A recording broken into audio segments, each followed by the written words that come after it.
And we are live and direct. Can y'all hear me? Can I get a yay from the chat if you can hear me nice and clear? And speaking of clear, give my little introduction.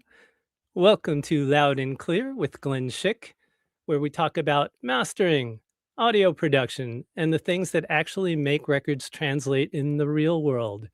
I'm Glenn Schick, a mastering engineer with more than 3 decades of work. So today was kind of a byproduct of what happened last week. So last week, I tore down the studio because I got a little streaming box.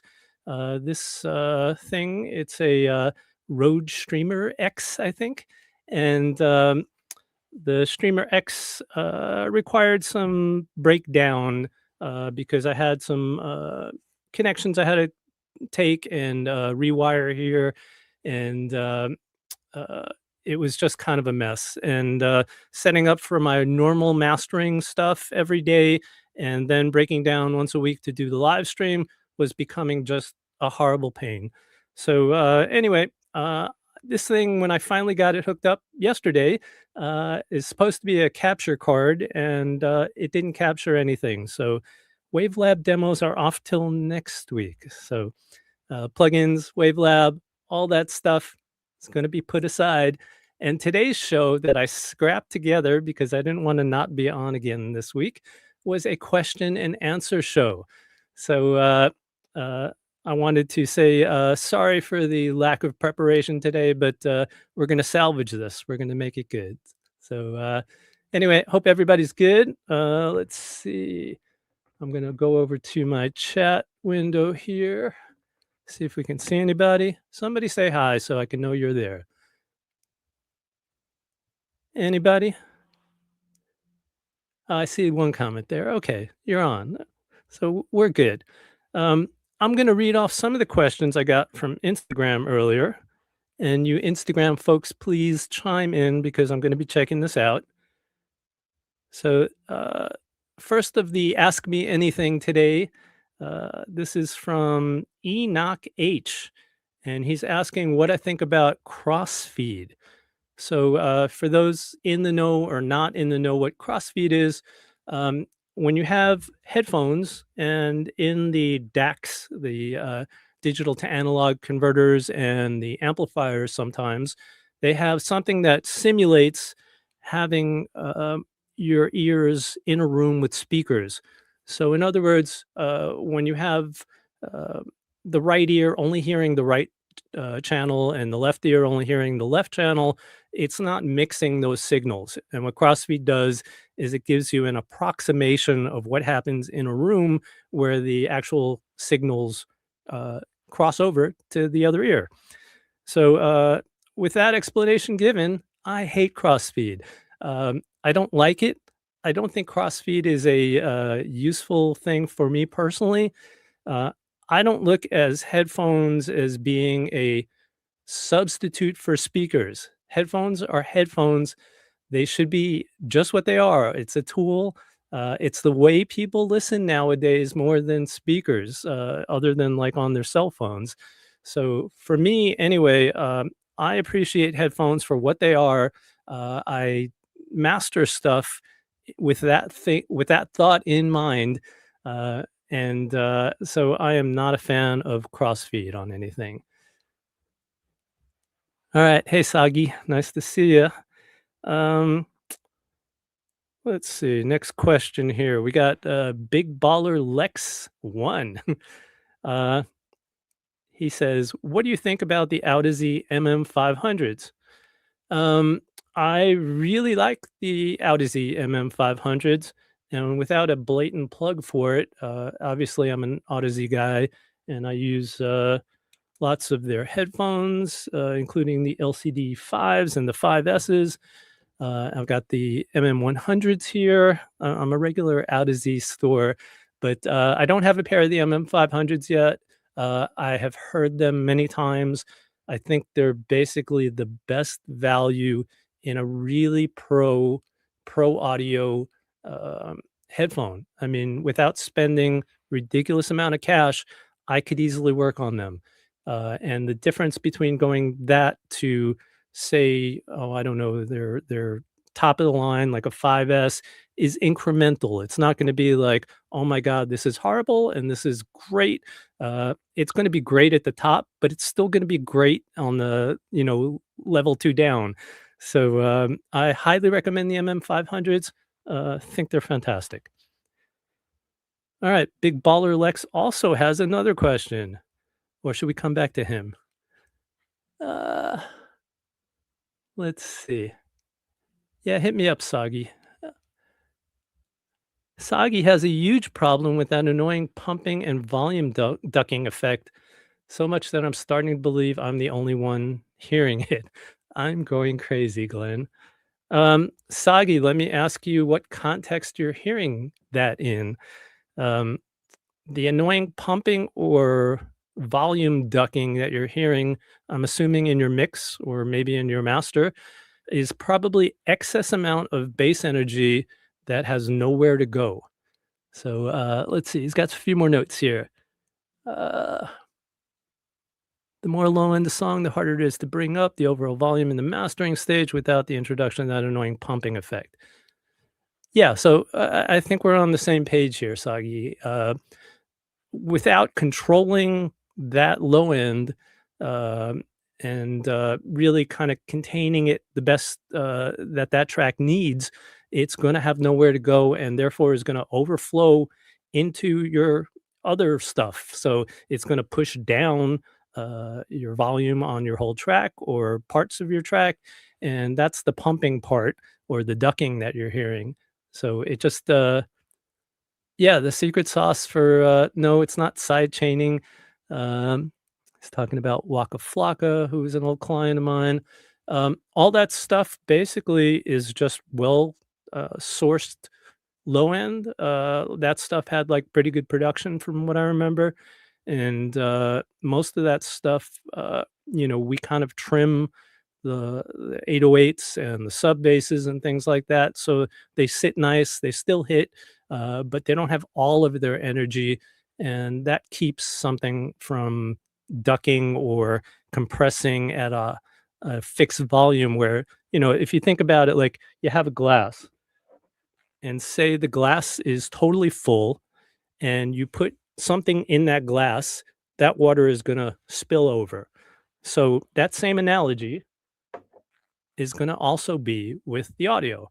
And the audio is going to have no place to go because you've set a level of, say, -7 lufs for your master here, and you've got no place for that extra energy to go.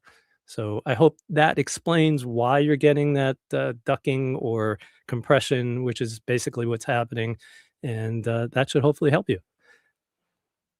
All right, we're on to the next question.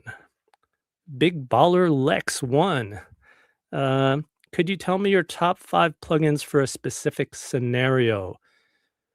All right, that's a lot of things. Let's see how many I can get to here. Um, I would say, uh, if something was harsh, kind of sizzly, like hi-hats or vocals that were already de-essed or something like that, I would probably be reaching for my Schwab Hi-Fal, which is a really wonderful high frequency limiter.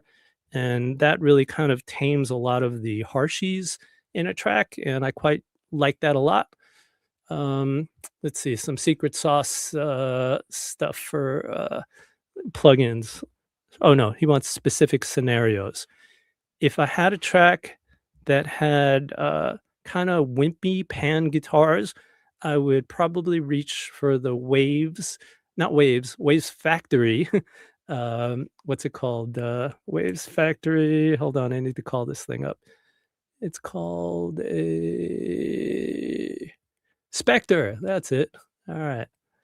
So that is a saturator that you can actually use to beef up either center or sides without changing the MS volume. So that would be another one. Specific situations. I mean, you use a de-esser when you need de-essing. The other stuff's kind of obvious, but those are 2 that are kind of, I guess, a little more, specialized or kind of problem solvers. Alright, we got, DeWaldo Music. When you are monitoring sorry for me, I'm going around the camera here, so, when you are monitoring, do you also rely on spectrum analyzers and or similar visual tools to understand what you're hearing, uh, i.e., in the low end? Um, DeWaldo, I do use, different tools for, checking audio in meters, and, some of the ones that I like a lot, um, there is, let me just see, hold on, I'll get some right now. So I like the tonal balance stuff from, Isotope. They actually have a new one too, Tonal Balance 2. There's also some great ones from, what is the company? Sonable, and, Sonable makes, True Balance and True Level, and those are both really nice meters for some stuff, and, there's also an SPL meter, that I use quite often, and that's got some great, ballistics and things that I can check things on as well, so those are a few of the tools that I use to monitor stuff, and then I have normal LUFS metering and RMS metering as well, and I use all of it, but I don't depend on any of it because it really doesn't matter in the long run if it doesn't sound good. All right. Here's one from my friend Stefan. After being in the game for 3 decades, do you feel the need to do anything to keep the work exciting? If not, what Oh, here we go. What continues to excite you about mastering through the years? All right, Stefan was my guest a few weeks ago, engineer at Abbey Road, and a fine, fine fellow. Um, Stefan, I basically try to stay with good people. This is the number one thing. Um, Today we had, I probably shouldn't say this, but my guy Kevin, who books our stuff, had kind of a bad feeling about a potential client, and we sent him on his way. And we've learned over the years that working with people that we want to work with really makes all the difference. So I would say that's the best part of it. So if they're good people, we can work well together, we can communicate well, we can make a team effort because it is a team effort. We're not like trying to be individual stars and put our mark on the masters. And, I think this is the thing that people forget sometimes is that, when I've got like mixer friends and colleagues, like this week I was working with my friend Ari Morris on some stuff. And, you know, he can hit me anytime and say, "Glenn, that was good, but I want a little more of this, or I'd like a little less of this," or I can hit him and say, "Hey, if you did this to the mix, I could get even way better master." And, there's no ego in it. We just want to get good stuff for the clients.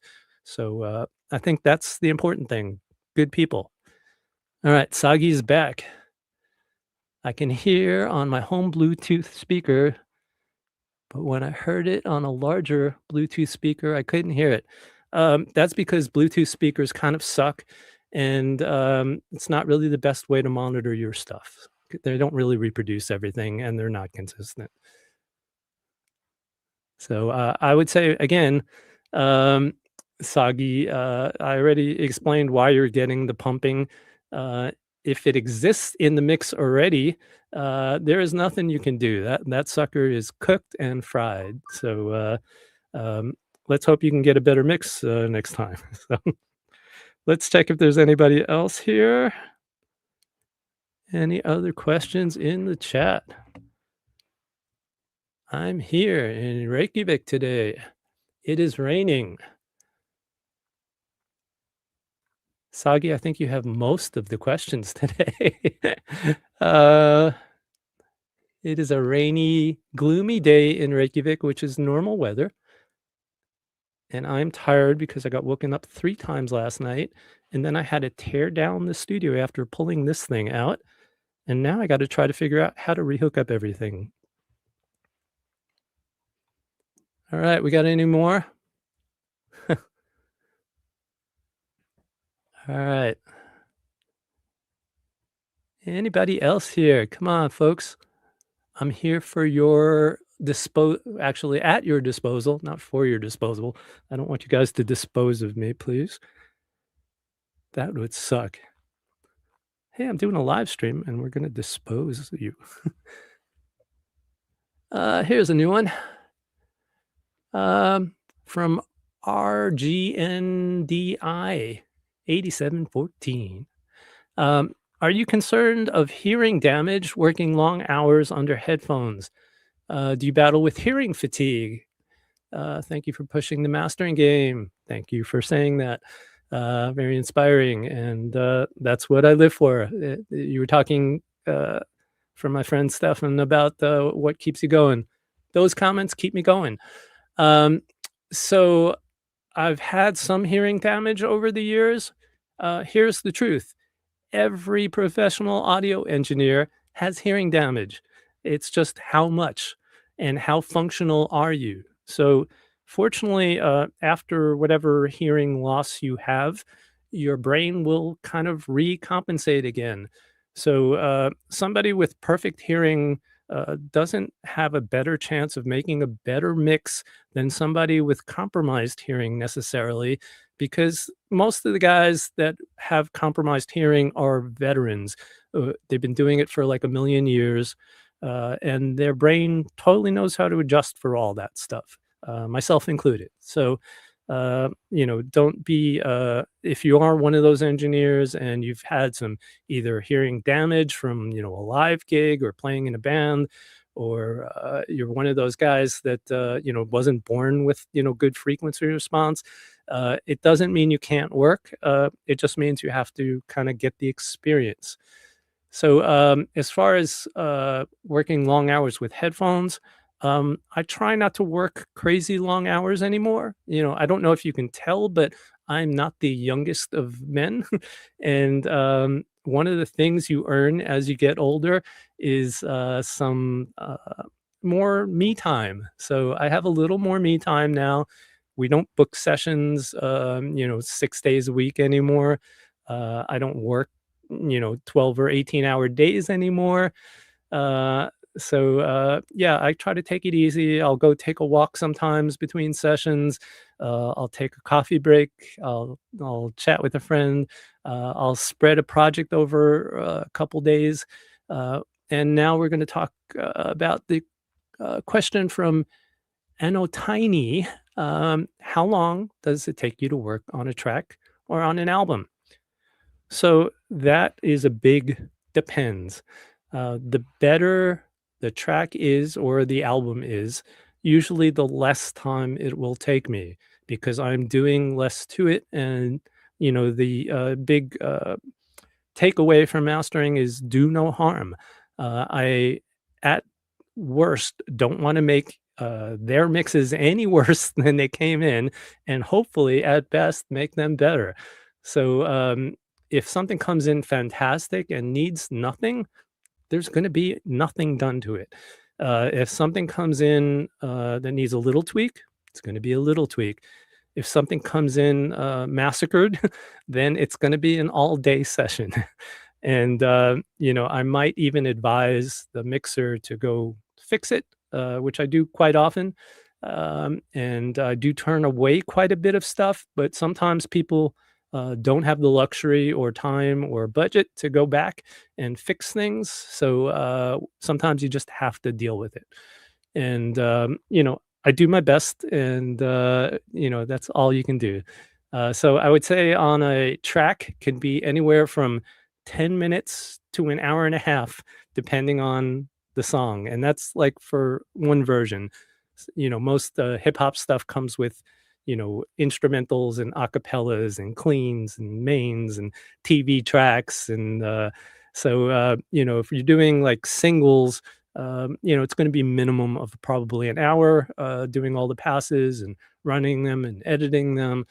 And then an album. So an album nowadays can be either, 8 songs or 6 songs for kind of an EP-ish album to, like, Playboy Carti's album, which was 30 songs.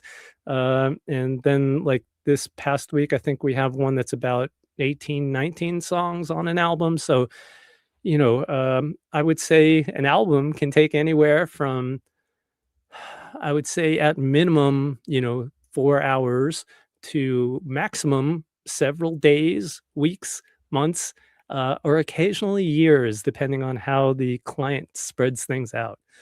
So, that's really the truth. A lot of clients now will go revisit material from years ago, and they'll add to it from new stuff. So you might have to compile stuff and, get stuff off of your backups in the cloud. And, it's, trying to find all this stuff is a whole nother challenge. So that's how long it takes for that. Anybody else? Anybody else? Do we sound a little better today? I've got a little dynamic mic here. This is actually kind of a cool mic. Let me see. I'll make a little noise here, but I don't know if you can see it. There's a little thing here where it used to say, I think it was probably ABC News. And I don't know if this was decommissioned from ABC News in New York, but it was definitely used to be a TV mic, and probably was on like some reporter's handheld setup in the 1970s, I would guess. So kind of cool. All right, Sagi is back. Will there be a chance to send our mixes so you can give your opinion on them? I mentioned that earlier. Yes, there is. Sagi, what I was doing with that thing was trying to hook up so you could see and hear my Wavelab in real time. And once I get all the bugs worked out of that, I will start doing that. So I'll keep you posted. I promise. Let's see. Stefan says, totally nerdy question, but what is your backup system? Audio sounds great. Great. So we do multiple backups. We do on USB hard drive and also cloud. And I usually have like a mirror of a couple stuff. And, I'm also setting up a RAID system at my place that will also be some redundant backup as well. So all that is probably enough. But I'll tell you, the funny thing is, we used to have a system called SADI, which is a DAW that's made in the UK, and I did projects on it for probably, oh god, like 10, 15 years of projects on there, from like the 1990s into the 2000s, 10-ish, no, 2006 around. And they had backups on these exabyte data tapes. And then one day, Sadie stopped being able to load those exabyte data tapes. And these things were expensive. They were like $50 a tape. And we had thousands of them, catalogs of all our old masters. And they ended up having to go in the dumpster. So uh, I'm a little more cognizant of backing up stuff to multiple formats now. And, luckily, I don't think we lost anything magical from that stuff, but that's how I back up now. Let's see. From Anotiny, do you find the new LCD 5S less tiring? Do you find the room you're working in having an influence even with open headphones? I'll answer the second question first. No, the room has nothing to do with my headphones. I mean, I can hear things outside, but it's not influencing what the response is inside the headphones. So unless you're in like a busy airport or something like that, or you're working at a construction site, it shouldn't really matter. And even then, you should still probably get most of your sound. So the LCD 5Ss compared to the LCD 5s, my 5Ss are home because I was working with them earlier, and they're less strident. I don't know if you saw my deep dive on the LCD 5S from the week before, but, Anno Tiny, I'd recommend you watch that, and I talk about all the differences about the 5 to the 5S. Alright, so we have some more questions. Uh, yeah, Stefan, it's part of the deal. Um, your favorite stereo image plugin. How important is dithering? What type of dithering do you use? Oh, good. I'm glad you saw that, Anno Tiny. Um, stereo imaging. I'm honestly not a big fan of most of the stereo imaging plugins. I will occasionally use some SPL. Oh, what's the name of it? God, I'm just blanking out stuff. I didn't really get much sleep last night, so hold on. I'll get you the name of this plugin. Come on. It is called the not the Vertigo, not that Vitalizer. There we go. Okay, I'm having a senior moment and a too tired moment here. So I'll occasionally use some of the SPL Vitalizer, the new one, the Mark III. Um, what else do I use? I will use that Waves Factory. It's not a stereo widener, but it gives you the feeling of dimension. And occasionally I'll just use some MS mid-side EQ, and that usually will help clean up the stereo field. But I found that most of those stereo widening plugins really make your mix suck and your master suck, and I'm not a big fan of most of them. All right, let's see what else we got here. Anybody else? Anybody else? Anybody got some questions? Thank you all, by the way, for tuning in today. I'm here for you to take your questions.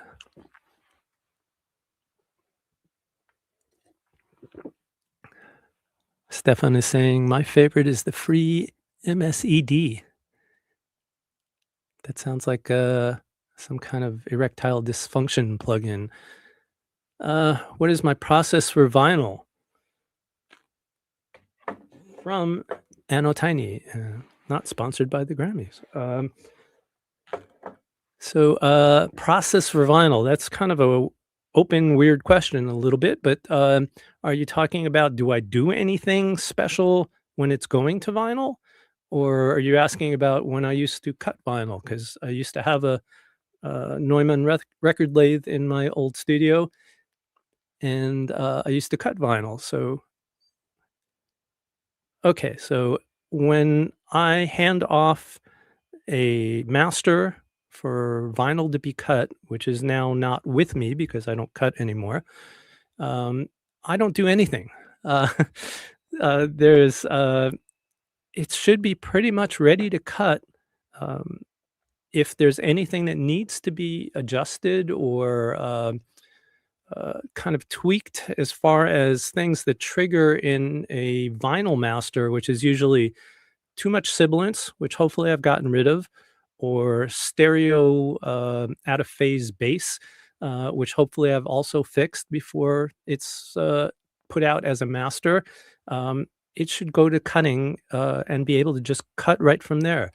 And if the vinyl cutter, whoever that person might be, wants to make any additional adjustments, they're going to do that while they're cutting it. So when they're playing back the file, every cutter has a different style, a different way. Their lathe actually physically cuts different from machine to machine, and depending on which cutting computer they have.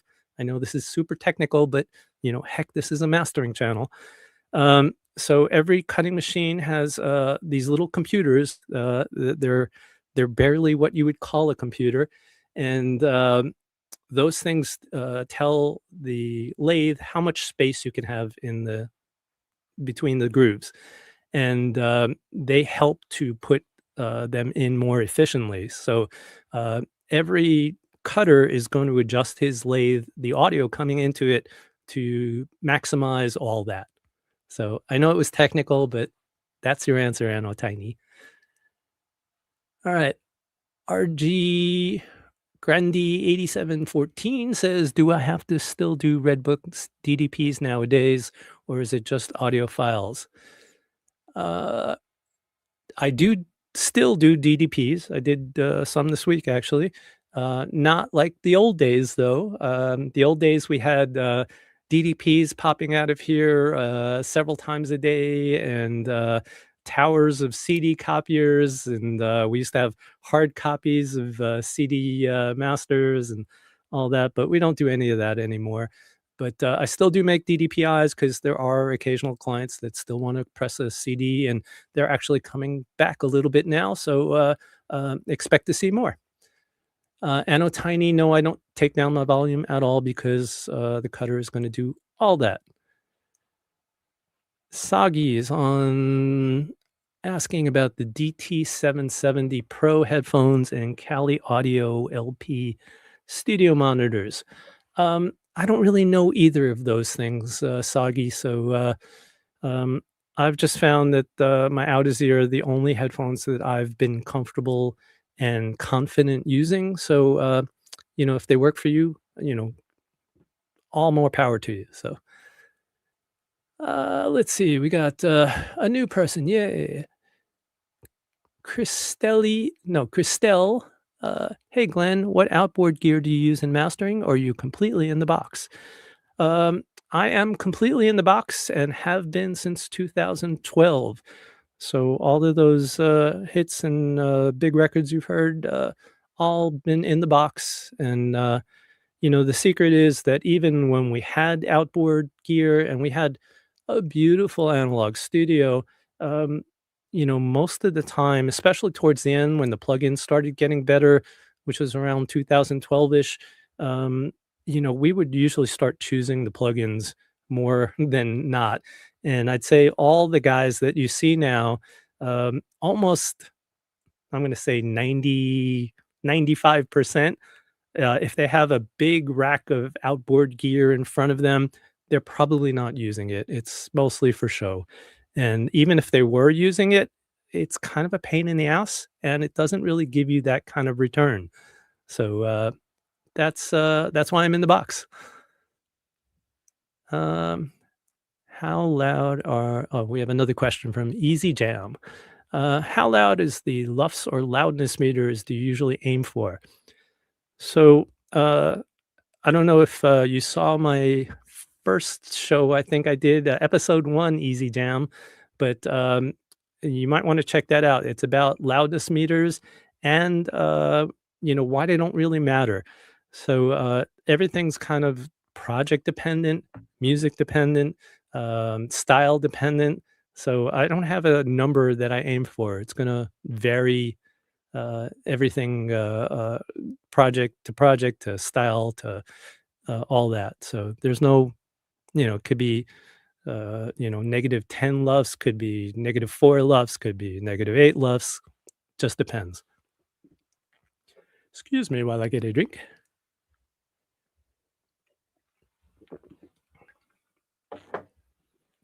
All right, I am back. What else you got for me here? Am I answering your questions? Are you getting the knowledge? Do I automate volume or gain of songs to create movement or anything? I do some volume adjustments if the tracks needed to do that. Sometimes I will adjust so, choruses hit a little more, than a verse.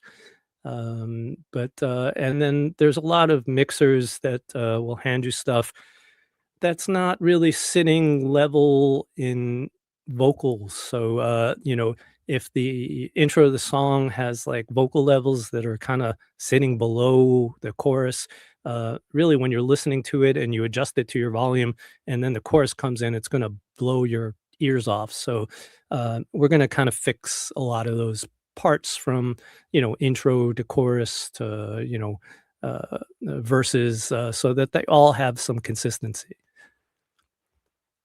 All right. So FFOOEE says, "Hello, Glenn. I'm using the LCD5 with EQ for mastering. Would I recommend upgrading to the 5S?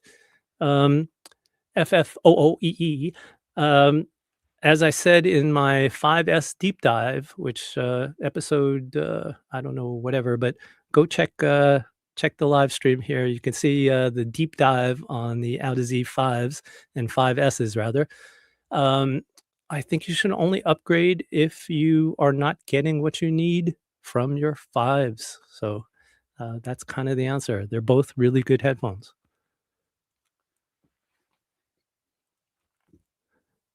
Does that answer your question? Hello, people. Do you have any other questions? Any other questions? Let me check the Instagram, see if anybody's hit us with more. Is there more? Nope, no more on Instagram. All right, we got another one here. When mastering, what frequency do I pay attention to the most? Uh, does most mix have similar problems? Um, I don't really pay attention to any specific frequency. I listen. You just put on the song and you listen and you say, this is good and this is bad, and then you try to fix it. So there's no formula and there's no magic frequency that fixes anything. So and the other thing is that frequencies move. So could be you have one boomy note out of something in the bass, or you got to just listen and fix what needs to be fixed. Let's see. We talked about this earlier, Austin, but you might not have been here yet. Um, I do not use SonarWorks, and I do not like crossfeed. Again, I don't like making my headphones sound like speakers because I'm working on headphones, and I really enjoy working on headphones. And that happens to be the way most people listen to music now. So I don't think there's a need for recreating some artificial version of speakers when you're using headphones, as long as you've got good headphones. So no crossfeed, no software, just the way it is. Do I use the meta normalizer in WaveLab? Mm, I've tried it. I don't use it personally, and honestly, I do every song by ear. So every song. This is DeWaldo is asking, do I use the meta normalizer all the way across an album to kind of equal out all the track volumes? No, I think there should be some flow, and once you put something in sequence in the order it's supposed to be in, you really want to feel it. You want to feel it out. Where some songs need more impact, some songs need less, and that's just kind of the way I do it. But no, I don't use the meta normalizer. What's my opinion on Sooth 2? I think it sucks. Uh, um, yeah, I agree with you, Austin. The software does make things sound unnatural. It's kind of a fix. Excuse me. It's kind of a fix for stuff that doesn't need to be fixed.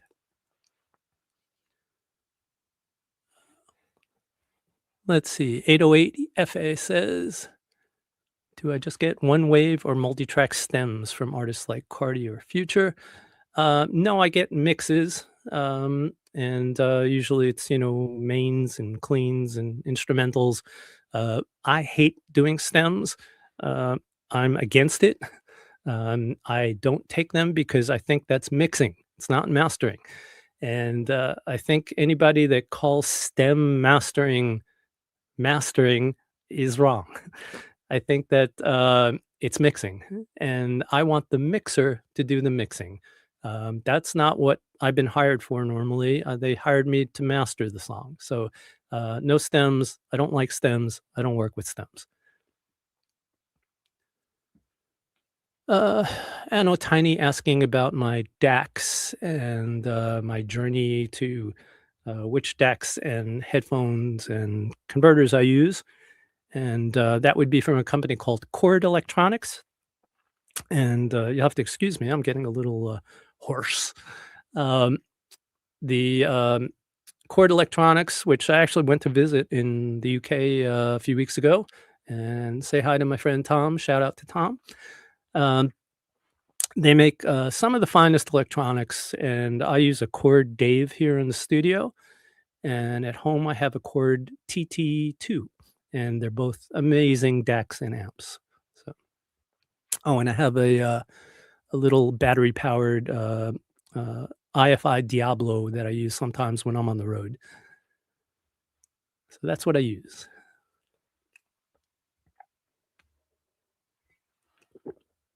All right, throw it at me here. Otherwise, we're gonna wrap it up soon. Wrap it up, boys. You know, it's boys. You know, it's not women that tune in on this.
Okay, we're back on here. I don't know why, but things went off. Anyway, um, let's see. Soggy, I think the last thing we heard here. Yep, I know. For some reason, my audio clicked off. I don't know why.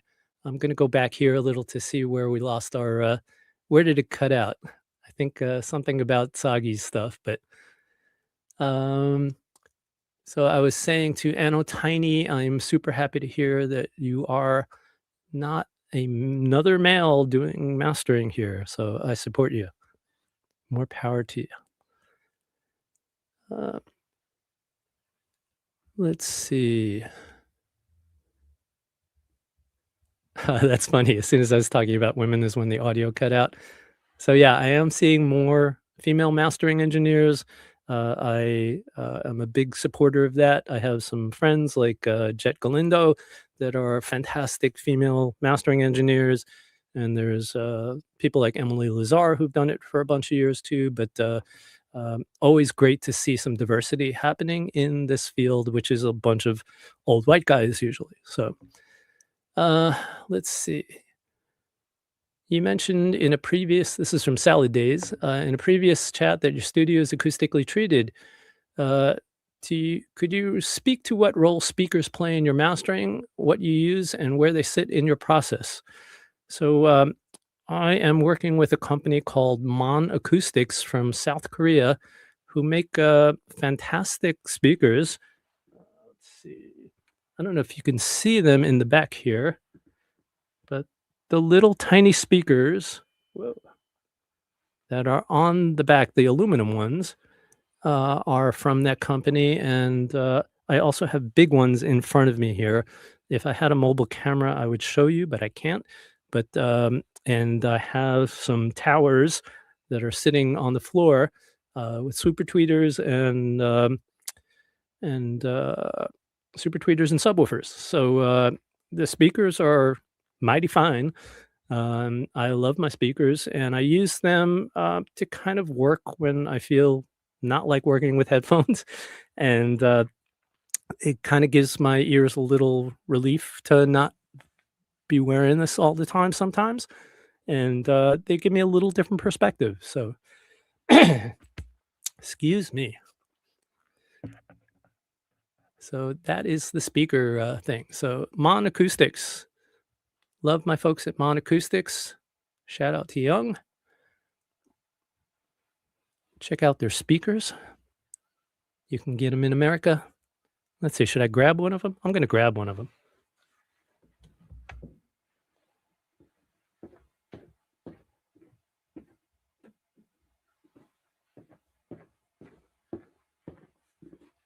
So this is the Mon Acoustic Mini Mon, and it's all aluminum. It's built like a tank, and they sound incredible. I use these with a subwoofer,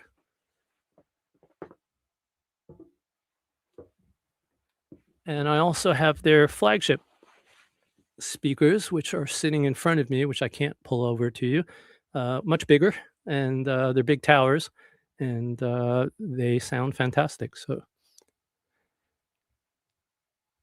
all right, microphone's still on. What are my top 5 EQs I use? I hopefully don't want to use 5 EQs. I like EQs from several companies. Again, Fab Filter. You know, they're all fine. I don't think EQs make that big of a difference, honestly.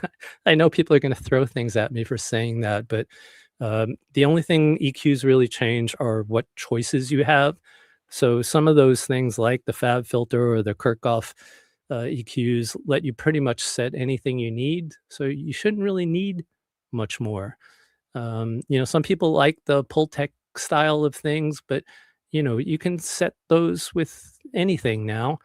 And I've heard really good things about the new Fern stuff from Mixwave. They're supposed to make some really nice Pultec style EQs, and I hope to check them out. So, yep, there we go. Mixwave VT5. Yeah, I've heard nothing but good things. Several of people that I trust ears of have recommended it, so I'll check them out at some point. But honestly, I have more EQs than I could ever use, so um, you know, I don't really need that much. I just need to do my job with them. So, all right, I think unless anybody's got anything else, we're gonna call it a session. I've been yakking for like 45 minutes, so yeah, I think we did pretty good tonight. Thanks everybody for tuning in.